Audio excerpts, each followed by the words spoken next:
Huwa Patri Victor Enriquez, ir-raġel ta' 75 sena minn Tas-Sliema li sfortunatament tilef ħajtu waqt li kien qed jgħum fil-Bajja tal-Exiles kmieni filgħodu.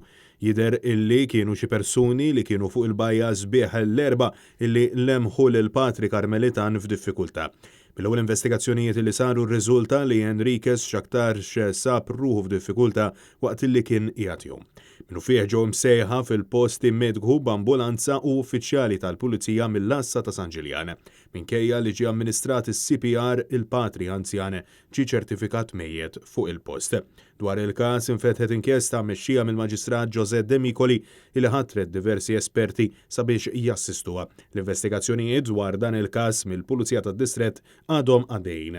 Intant bosta persuni esprimew ix-xokk tagħhom għal mewt ta' ħabta u sabta ta' dan il-Patri. Filwaqt li sellmu l-memorja ta' Victor Enriquez li ġie deskritt bħala raġel illi ta' ħajtu sabiex ixandar il-kelma ta' Alla u li dejjem ħareġ li tal-ħbiberija u l-karità ma' dawk fil-bżonn.